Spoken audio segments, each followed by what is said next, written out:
Never End the Story, a rewatch podcast where we watch the movies of our childhood along with Tepper, a grown man who has never seen them before. I'm your host, Ivan.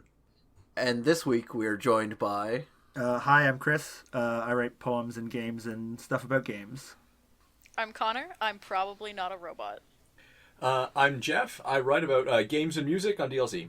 I'm Tepper. I also write about games and occasionally video game music on DLC. We'll be watching Back to the Future, directed by Robert Zemeckis, released in 1985, the script for which was rejected 44 times before it finally got greenlit. Jeff brought us this movie this week. Why? Just ever since when I was a kid, my parents, we would watch movies a couple times a week, and this is one that always just stuck out to me, as a great, definition movie. There's nothing about this that should, offend anyone. It's got some action, it's got kind of a compelling villain in Biff that, everybody's dealt with someone like that in their formative years. So I just think Back to the Future it has something for everyone. It's a good adventure movie. All right. Does anyone else have a personal connection to this film? I mean, it's great. It's almost a perfect movie. This was one of... My dad was obsessed with 3 franchises, and that was Star Wars, Indiana Jones, and Back to the Future. So we had the box set VHS of each of those trilogies, and I just remember watching a lot of all 3 of those. I remember watching this multiple times in school, and that's actually the only real times I watched it growing up. But I always enjoyed watching it, and it was a really good waste of a class period. Yeah, in school? Yeah. Wow. I don't think I ever watched anything particularly interesting in school. This is a movie about skipping school. We'd watch it during lunch whenever it was raining and we weren't allowed outside. Oh right, yeah. That makes more sense. I thought you meant just teacher doesn't want to teach. As for myself, kind of similar to Chris, my dad was really into the Back to the Future movies, not the other. He didn't really have much connection to Star Wars or Indiana Jones, but I definitely watched Back to the Future a few times because of him and enjoyed it. So is that because it's about a car? Probably, almost definitely. Yeah, for the listeners, my dad owns an engine shop, so he's big into cars. So now we are showing Tepper the movie poster to get his first opinions of the movie. I'm sure he knows more about this one than some of the others we've done before, but here it is. Okay. Yeah, I know a little bit about the movie, mostly from memes and stuff. And people reference Back to the Future a lot on the internet. So things like 88 miles per hour, where we're going, we won't need roads or whatever.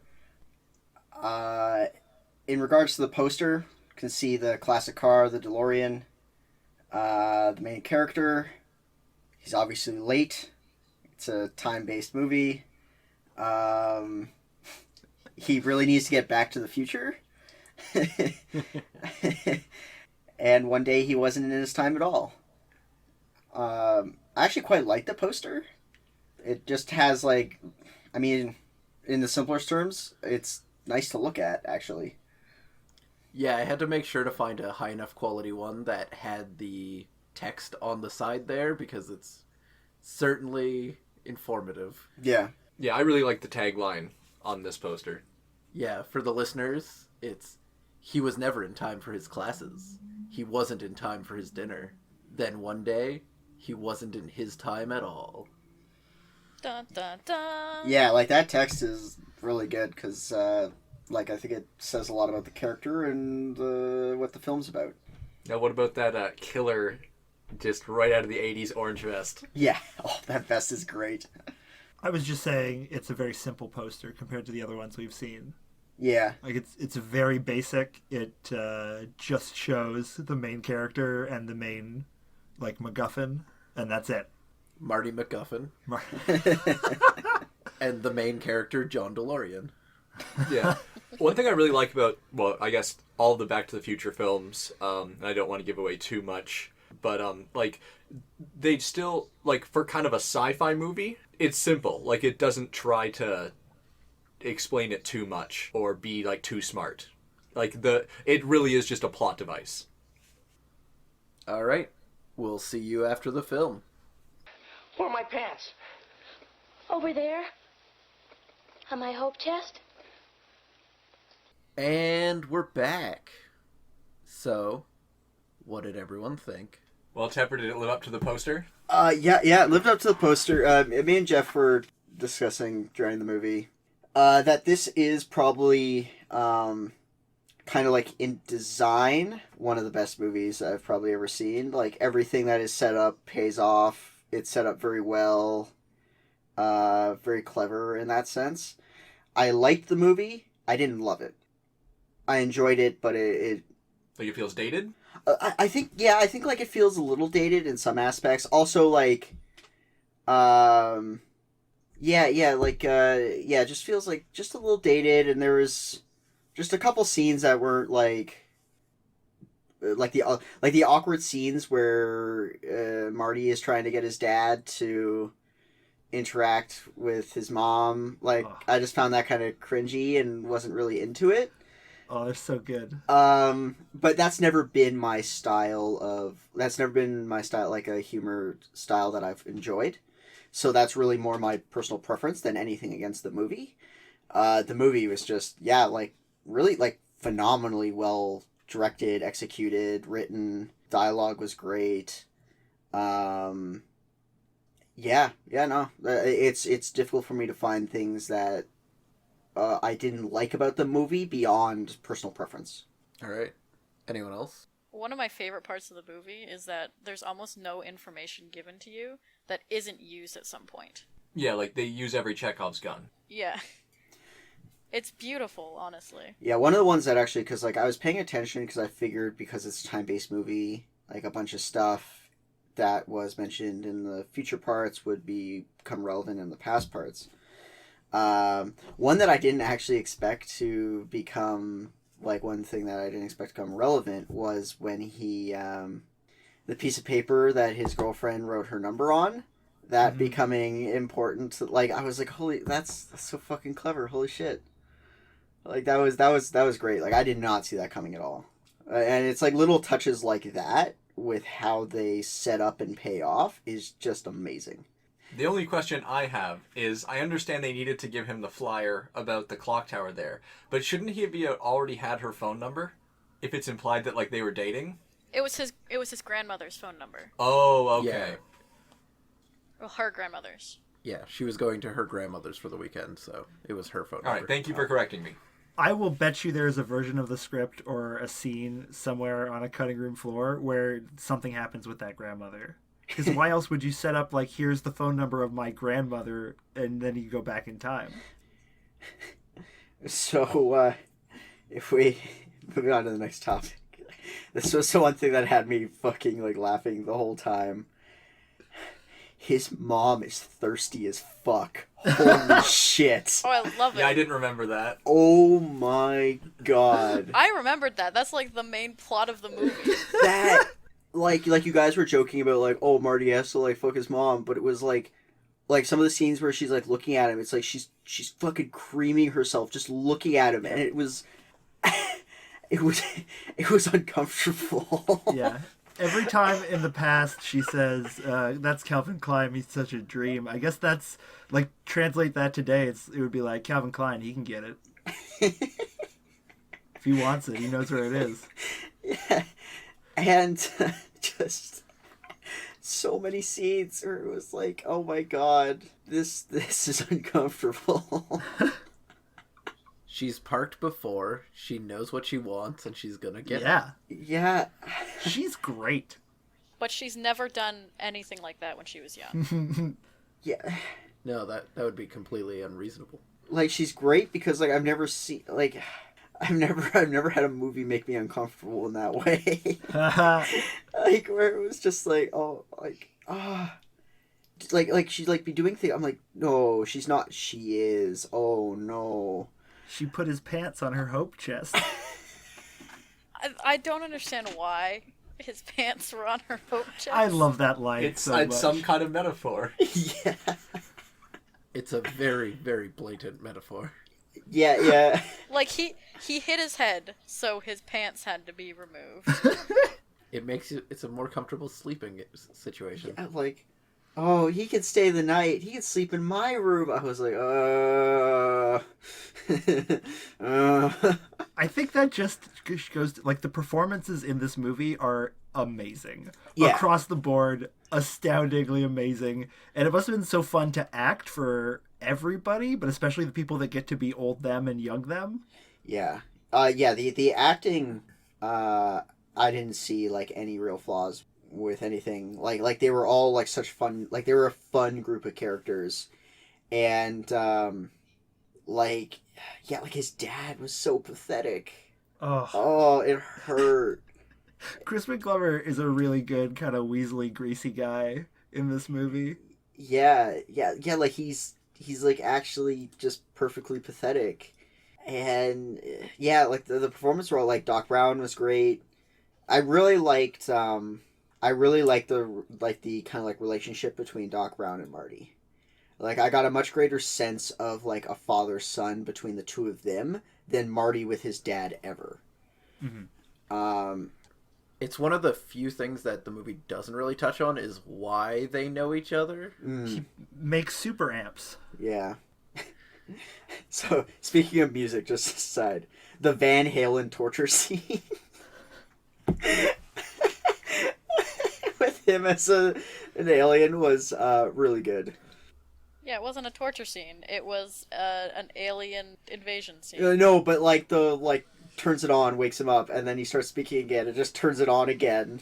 Just shut him up, like, that was great. That reminds me, it's the second time where we see someone kind of, like, in a pajama or, like, sleeping situation with a comic book. Like, his dad sleeps with a comic book or, like, sci-fi magazine in his bed, and when Marty first goes back to the past and runs his car into the barn, the kid runs over to the barn holding a comic book and shows it to his dad and goes like, look, he must be an alien. Well, and that was something else that paid off. Why is he carrying a comic book around? Yeah, but that was something else that paid off that I didn't expect. Like, I thought it was going to be like a one-off joke. Like, oh, look, the radiation suit is unfamiliar to the people 30 years ago. But then it's like, no, he uses it later to convince his dad to do it. Like, it was like, wow, like, just everything pays off. It's amazing. There are, like, in the ruined in the garage or whatever that Doc Brown is living in after he sells his mansion, you see a bunch of the stuff that is in the mansion, like, in shambles now. Oh wow, I didn't notice that. That's really cool. There's, like, the same portraits. It's great. Or there's a lot of stuff where I'm not sure if you noticed this, Tepper, but at first it's the Twin Pines Mall at the beginning of the movie. Yeah. But then when Marty runs over one of the pines at the farm, it becomes the Sean, Lone Pine Mall. Someone pointed that out in chat. Sean. Sean pointed that out in chat. Like, yeah, just stuff like that was really good. I would say the only thing that I thought would have paid off fine if they had just left it as is was Marty giving Doc the letter. Because, like, I thought him, like, tearing it up, and then, like, when he comes back, it's like, oh, I actually I wasn't as into that one. I think the reason for that is because before he, like, leaves and everything, he realizes that Marty's already changed the timeline, so it doesn't really fucking matter anymore. Yeah, I get the reasoning. I personally felt like it would have been a great emotional moment for if he had just not noticed and then just had everything had proceeded normally. Like, I didn't think him tearing it added much to the story, but maybe that's just me. And the skateboarding pays off. Can we talk about Biff, please? Yes. Okay, so as we were briefly talking about before we started recording, nothing really changes except the position of the oppressor and the oppressed, and Marty has basically used time travel to up his class. Like, it's time-based capitalism or theft. Like, He's a time thief. and as we were all joking, like, Biff got time cucked. Biff deserved it. Biff was a real creep in the 50s. Yeah, that was another thing I was gonna bring up earlier, but we got another thing is on another tangent is, um, we'd seen like in like Neverending Story and Jumanji like murderous gangs of kids. Now we have murderous gangs of teenagers. Like if Marty didn't hop over that car, he probably would have died. And everybody in the 50s was into like sexual assault. Yeah, you really get that in this movie. Yeah, like he was gonna straight up like rape her in that car. How come Marty's dad is like he punches out Biff and he becomes a hero, and then 30 seconds later he's in the exact same situation and he can't, like he has to wait for 2 minutes before he gets in there. Yeah, he can't stand up to Rick Astley. I initially I thought it was kind of cheap, where I was like, oh, they're like doing this brief moment of character change and then like reverting it. But then it was kind of this. The feeling I got was it was this thing where he did it all on his own without prompting from anybody else. Was the feeling I got from that scene, where it was like it wasn't Marty telling him to go do it. It wasn't he was having his arm broken. It was, no, I'm gonna go and like this guy's taking my girl. Get out of my face. I punched a dude for this girl. Well, also she's specifically saying like, "Dude, stop it." Yeah, and he's not acquiescing. Which happens a lot in this movie. Yeah, and that was part of my part of the thing with like 50 sexual assaults is like there's a lot of no's and people not stopping. Well, that's also the crux of Marty's plan to get his parents together, is to molest his mom. Which was also uncomfortable. Like when he's in that car and she's coming on to him, it was like, Well, she even makes the reference. She's like, yeah, oh, like kissing you, it felt like kissing my brother. And yeah, that's going to be really weird for most people, probably. Yeah. Like, especially when you say it out loud, you don't just think it. Yeah. Also, like, so another thing that really like stuck out to me was in the opening of the movie, Marty's family is like super pathetic. I would have to rack my brain to find a family more pathetic than his family in the past at the beginning of the movie, or in the future, sorry, at the beginning of the movie. Like it actually kind of hurt to listen to them. Yeah, we see in this movie an example of both pre and post cocaine business dad. Which one's which?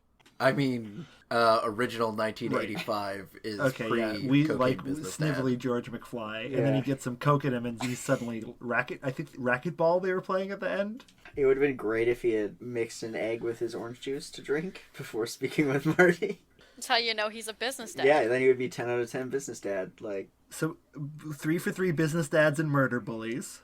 yeah, you guys really like movies with like murderous bullies and gangs of kids. We had to deal with those as a child, didn't you? What are you, some kind of normie? How much cocaine was your dad on? Not enough. How much? Evidently. Oh my goodness. Yeah, like with this movie, what just continues to strike me about it is just, it's very well crafted, just in general. Speaking to like I was thinking we would speak about like the visuals and sets and stuff. Oh, they're astounding. Yeah, like Doc Brown's mansion, Doc Brown's garage especially stand out as like really cool created spaces. The bubble machine at the party. Yeah, the DeLorean obviously like is an absolutely beautifully crafted car. Definitely like a product of the 80s, and Actually not a good car in real life, though. Like, really awful car. yeah, that's what I've heard. There's a scene in the second one where it's raining and they open the door and you can see how rain just like is funneled into the car by those like wing doors. Yeah, no, not a great car. But it looks so cool when it's covered in time machine crap. Yeah. Well, I don't mean like the Doc even like lampshades it. I'm pretty sure that's the correct trope where he goes like, "You got to do it in fashion," like, and like even like the period stuff I thought was all real good. Yeah, like most of the clothes and cars did seem like, and again, I'm sure we could go up and just like look on Google Images for 50s fashion or something. Yeah. But at least from what we can tell, most of the period clothes and cars and other things featured in the 1955 set did look like something out of 1955. Yeah. Especially because the stuff out of the 80s we're a little more familiar with. In the 1985 set, a lot of stuff you can look at and go like, yeah, that weird vest he's wearing looks right out of the 80s. Yeah. That Jeep that he thinks is cool, maybe that's something people thought in the 80s would be nice to drive. Yeah, that truck when he was like, oh man, I would love to have that. I'm like, wow, that dated this movie. Also, what was, I think it was Chuck Berry stole rock and roll from Marty McFly. Yeah, white people invented rock and roll. I'm going to be stealing this. I'm pretty sure this was in some Cracked videos before. Obviously, we're bringing it up. But there's two big moments in the movie where, Marty does some appropriation of black culture. One is obviously, he apparently, the whole reason Chuck Berry came up with those riffs is because he literally heard them from Marty McFly. And then in 1955, around the time the civil rights movement is really growing, Marty gives a black man the ambition to become a politician. So all of those ideas, not original ideas, they were Marty McFly. Yeah. And obviously there's some time travel loop stuff going on I there, was going to say, like, at least in, like, the rock and roll case, I forgive it, and I don't really consider it appropriation because he got it from the future. Like, it wasn't like they were like, actually, a white person came up with rock and roll. Like, trying to, like, pass it off as some kind of, like, historical revisionism. Or, like, this is a minor detail from that scene, but it kind of bugs me that distortion and like those kind of effects weren't really around back then. But as soon as Marty starts playing like the rock and roll lift, his amp goes all distorted and fuzzy, and it's like, no, they didn't do that back then. They didn't actually have the tech for it. But Also, that's a minor. Also, his supporting band was really down with the new style of music. For a while, and then I love the part at the end where Marvin like picks up the guitar and he looks at it like, you fuck up my guitar. Like, what'd you do to this thing? Yeah. I mean, he kicked over his amp. That's an expensive amp, Marty. Not everybody can just go to the future. Don't mess with reefer junkies? Reefer addicts. But like, all those details are super minor, and the point is the emotions that the scene is meant to convey, and it does it very effectively. And it's just like a cool scene to have them be playing like that. So can we talk about Doc's first time travel experiment and how he could have just put a watch or a clock in the car, but instead he sent his dog through with no knowledge whether or not it would succeed? He needed to get good ratings. Also, animal testing was okay back then. He was predicting the YouTube video, and he knew he had to put an animal in it. He needed either a cute doggo or a kitty cat, and he had a doggo on hand.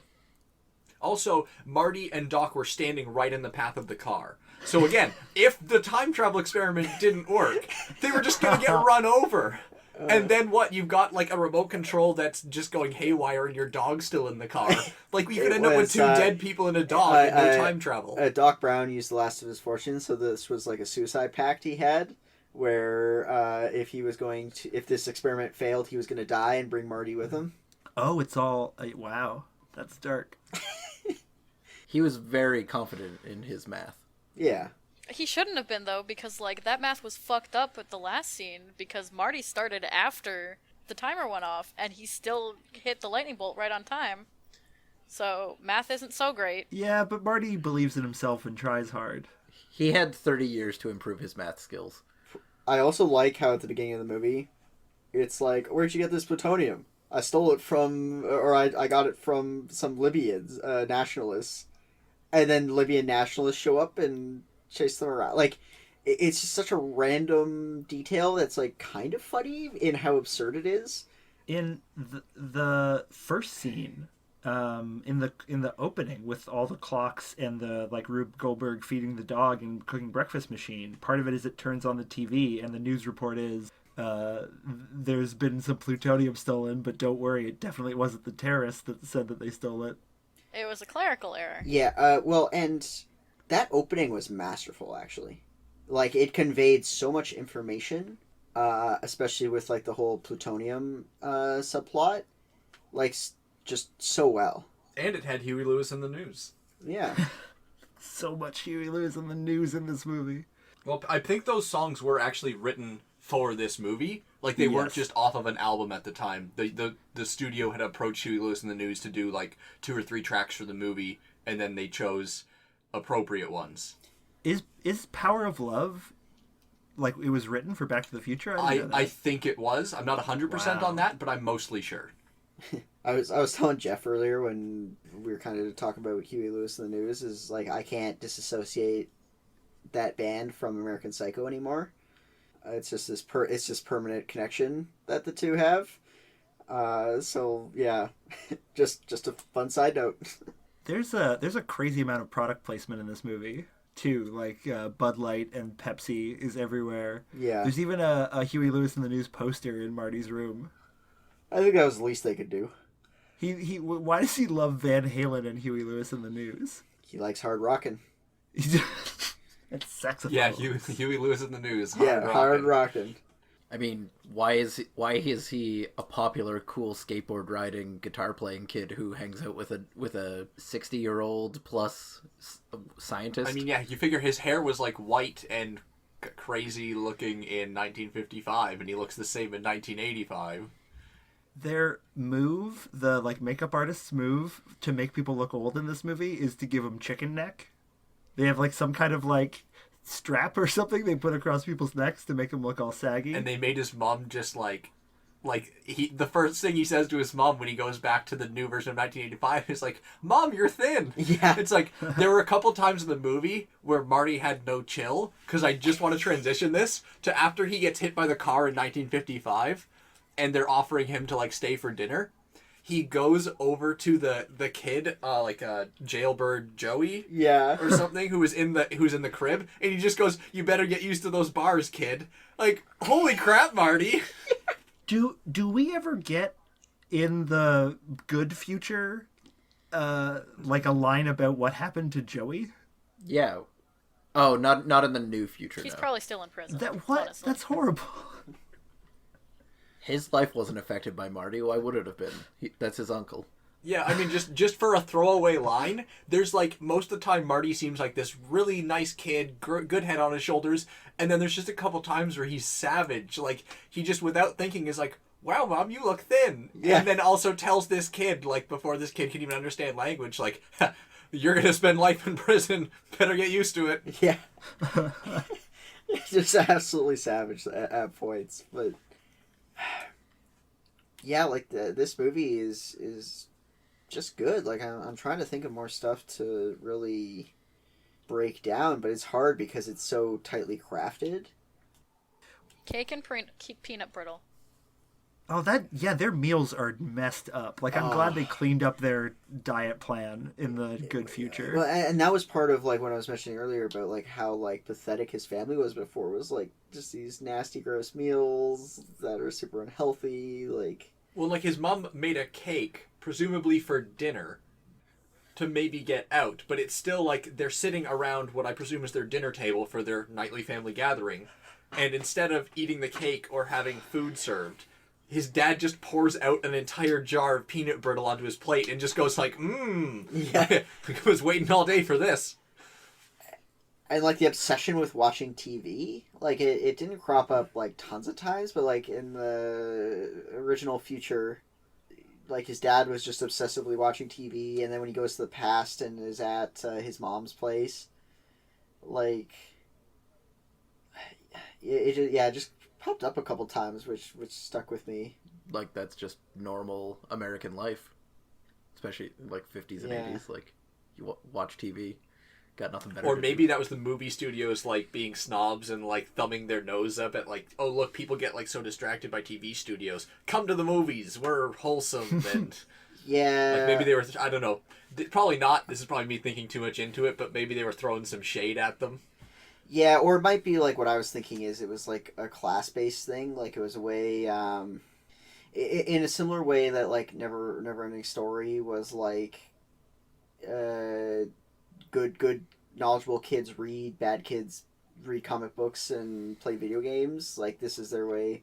Oh, you think that's a coded way for them to say, like, these people are poor. Look, they're eating peanut brittle and watching TV. Okay. That's because like movies code, like this one thing I've noticed is like, and like I'm not gonna like blame the studios for doing this, but you know they have specific visual ways of coding. These people are poor. These people are rich. These people are middle class, and you could pretty clearly see it in the opening where it's like, yeah, they eat unhealthy food. They watch their TV. They get distracted. They're like weak, pathetic. They're fat because like you can, and it's very clear in the contrast between the new future as opposed to the old future where it's like the house is clean now and they're wearing like nice clothes and they've like they code class in a very specific way. And I think the TV was a big part of that. Well, it was part of that. And Marty's sister is as thirsty as his mom. Well, so's Marty. Yeah. Like we can't. Basically, everyone is. I was gonna say we can't just single out his sister. Marty's pretty thirst. His sister has multiple boyfriends. Marty's dad and his mom initially met because he was a peeping Tom. No, I know.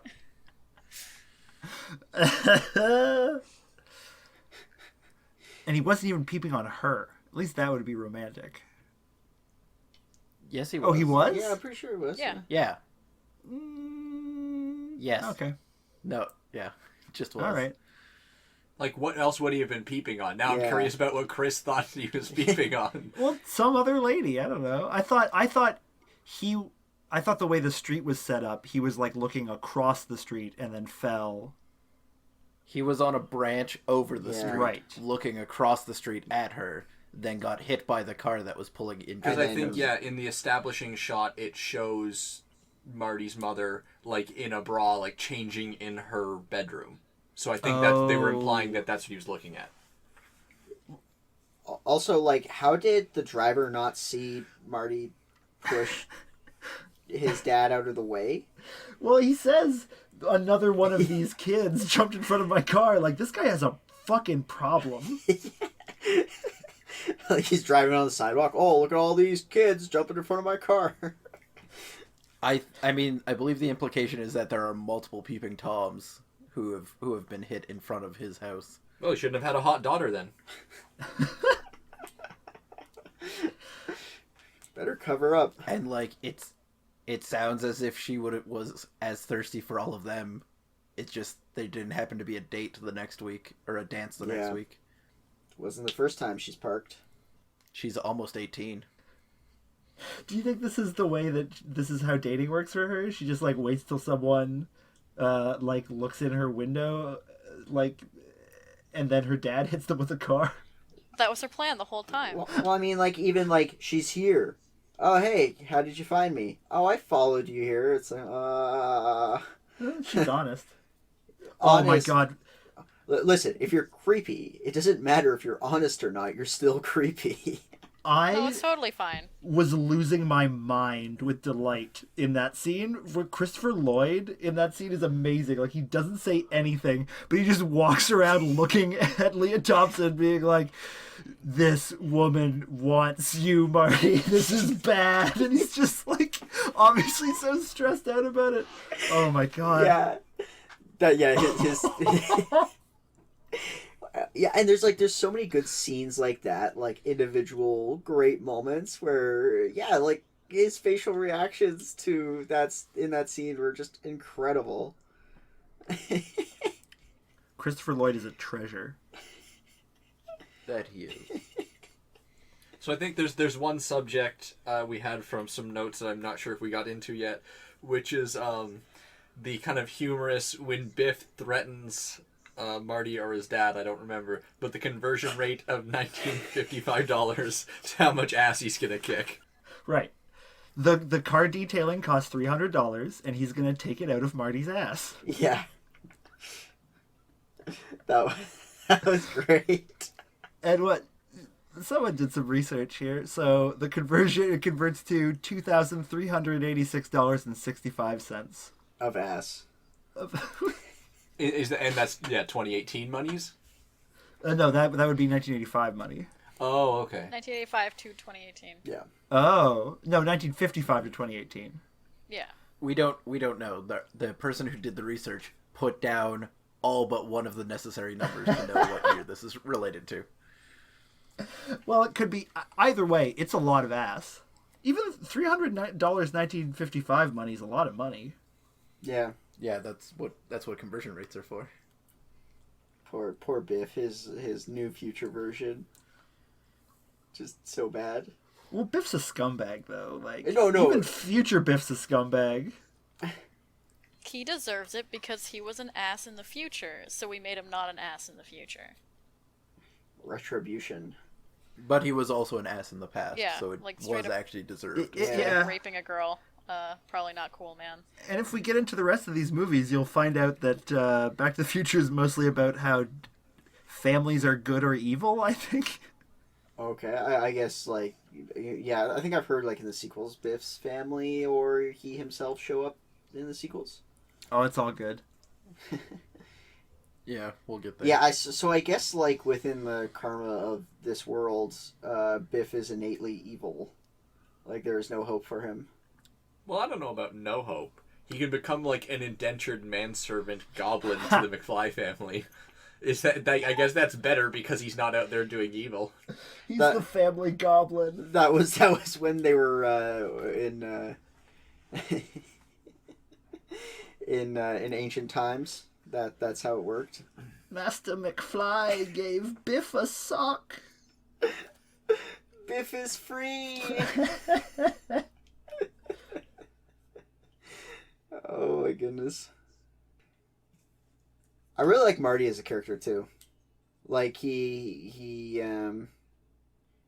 young, not like the smartest or highest achieving, but he's not like an idiot either. Like there's this really nice balance that they strike with him.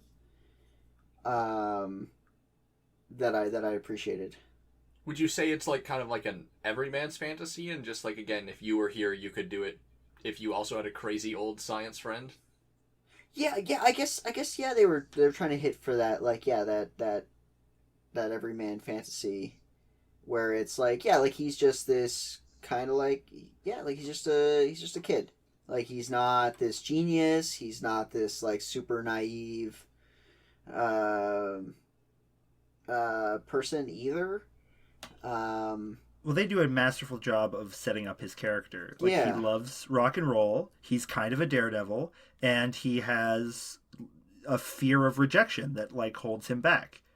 And then he has to go to the past and teach his father not to have a fear of rejection, and by doing that gets over, Yeah, well, and that was something where when he's talking to his dad, and his dad was talking about his fear of rejection over like the science, like it brought me it reminded me of when we watched Jumanji, and when Robin Williams was talking with the kid and was saying like, "Oh, stop crying, keep your chin up," and he goes, "Oh, great, I'm turning into my dad." So like I kind of saw like shades of that in those sequences as well, where it's like Marty realizes like, holy shit, I'm turning into my dad, this is bad, but also like helps his dad fix that as well. Yeah, the whole point of all of these movies have been like, children don't end up like your parents. Yeah, the 80s really didn't like their parents. I mean, Jumanji's 90s, but still. Yeah, like 80s, 90s, just so far. Obviously, small sample size of movies, but No, this is every movie. obviously, every single movie. They only made 2 movies in the 90s. Sorry, 80s. Are you a Back to the Future or a Never-Ending Story? Well, I mean, like, cause you can see, I mean, like, there's a meta for movies, right? Like, every decade and every genre kind of has a particular way of, and you can see the transformation of movies over time where they change their directing styles or, like, the storylines change. And I think obviously we'd have to watch more 80s and 90s kid to young adult movies to, like, say for sure, but one of the major themes of those 2 decades is Incest.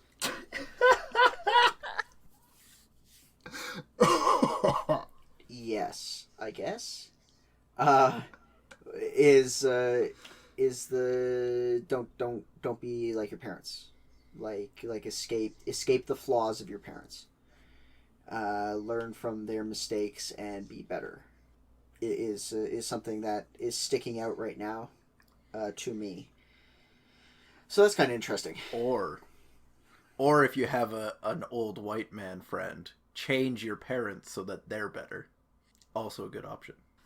I like that in this one, unlike Jumanji, like fixing the past didn't fix the town. His town was still a shithole. And he comes back and he's like, yeah. My favorite shithole. Yeah, well, he only messed with his own life. Yeah. And the name And of a Biff. mall. Yeah, and Biff. Yeah, well, like, Biff was basically his family. And probably by extension, his Biff's entire fashion gang, who we also haven't talked about. Yeah. Yeah, his gang of lackeys. Is everyone else's favorite the guy with the 3D glasses? Oh, who just like chirps Yes. and yaps? He's great. He's a great hyena man. Oh, perfect. Yeah, no, his gang was great, especially like. They're Sorry, so good at posing. They're like the Ginyu Force, man. Also, Well, I was gonna say JoJo, but also like the power that Biff held over like. It's everyone. like I told you never to be in this public, like business not owned by me. Get out! You're gonna pay for this. Like you would think somebody would go like, no, you're attacking a paying customer. I'm gonna call the police now, and you're going to be arrested for assault. Yeah, it's interesting because he's never established to be like the jock or anything. He is just the bully. Yeah. He's the everyman of bullies. That's true. He is like- every bully. But yeah, like it's not like he holds power over the town because he's the jock or anything. He just is the Yeah. bully, and I Yeah. guess everyone's afraid of being wedgie. Yeah, it's not like he's the mayor's kid or he's rich or anything. It's just that he stands up 3 times in this movie in a very threatening manner. He's very tall. He is. They do a great job with those shots too. Of just like his shoulders just get like bigger and bigger. Marty and like Michael J. Fox are also a bit on the short side. Because even sometimes when he's standing next to Doc, I think I've seen in a bit of the movie trivia where they had them, they did the Tom Cruise thing, where they had one guy either like crouch a bit or the other guy was standing on something. But yeah, Biff is still really tall. So his gang is credited as Skinhead, 3D, and Match. 3D's the best. I guess. Unless they're throwing us a real curveball and that's Skinhead. I'd be upset if it was. What great names for the gang. Truly captures their deep and rich personalities. I understood, I get that the one guitarist injured his hand while trying to open the trunk, but, how? In the position that he was trying to open the trunk. He was opening it with a knife, Yeah. I think. It was either a knife or like a screwdriver. Yeah, I assumed it was a screwdriver and he somehow jammed it into his hand. Yeah. Yeah, but, with how he was holding it, that wasn't going to happen, with where his hands were. Well, that's because he didn't want to cut his hand open. And I was just like, oh, and then his hand got injured. The plot demanded a blood sacrifice. Maybe Marty was being a dick and was kicking the inside of the trunk. Why were the keys in the trunk? How did they... Reefer addicts. Well, and and they just opened some random guy's trunk and stuffed Marty in there? It was already open. Oh, it was already open? Okay. Yeah, that's where the instruments and the reefer come from. Look, a convenient trunk for it to stuff this guy in. But yeah, what a great group of bullies. Just here's this open trunk. Let's just stuff this guy in here and close it. Did they learn nothing from the Never-Ending Story? You're supposed to use garbage cans. The AI on the bullies isn't very good. As soon as they see something they can stuff you in, they just stuff you in it. That's actually a kind of interesting question. We won't go deep into it because we haven't seen the other ones yet with Tepper, but where do people place the other ones relatively? In order of their release. Yeah, basically. Yeah, I would have to... Really? I've seen the first one the most, so I would probably have to go and rewatch 2 and 3. But from what I remember, I kind of liked, again, 2 for taking some guesses at what the history might be, even though now it's technically the past. Well, even 1 does that a little bit. But then Back to the Future 3, it might be my least favorite. Yeah, I think I might agree that, like, the order of release is when they felt strongest. Interesting. Yeah, because to me, I put 2 way below 3. Like, 1's obviously still at the top, but I've only seen 2 once, because I was like, nah. 3 is, I think, still good, but I've just seen a ton of movies do similar things, like, in that time period. So I think it was a good homage to those, but I don't want to say, like, what period it was, because I don't think Tepper's seen it. I have not. But, yeah, like, I think 3 for me, just if I want the things I want out of that movie, I can get from a lot of other movies in that period. Or the period it's set in. Yeah, that's fair. Turtles in Time did it better. I might even agree. I know you're kind of joking, but I like me some Ninja Turtles. The best time travel plot, Turtles in Time. It's a cinema masterpiece. We'll get to that at some point, because, of course, Tepper hasn't No, seen of course not. I'm actually kind of hyped. Does it have a sequel? I'll go watch that first. it. I mean, that is the 3rd movie in the trilogy. I think the plan is that we're just going to start with that one, but we'll worry about that in the future. I really love the clock tower as like a symbol in this movie, because it's supposed to be broken. So he goes back and it's working, and that's discordant. And the fact that it's working severely hampers Doc Brown, who has like a sonic energy weakness, I guess. He's the Daredevil. Yeah, yes. Yeah, in all 3 movies, the clock tower is a very powerful character. It's a danger. I think they should tear it down. Like, Doc Brown shows that it's very unsafe to climb on. Because that's what it's intended for. Yeah, what if a nice scientist wants to climb around on the clock face? How did he initially set up this wire system, though? Because he was having so much trouble when he had to repair it. And his ladder was not tall enough to reach the clock tower. Oh, you just need a pull and hook. A scientific pull and hook.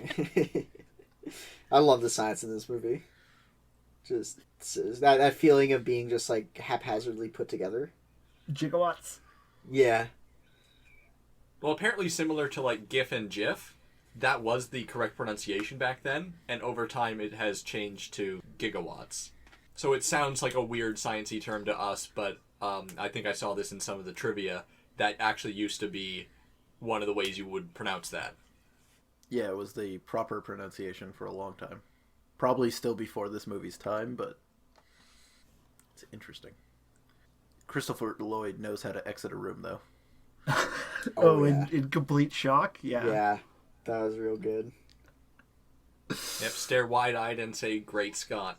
How to react to any situation. Stumble backwards. Was the dog he had that helmet on supposed to be Einstein? Is Einstein a 30-year-old dog? Yes. What? Wow, I never noticed that.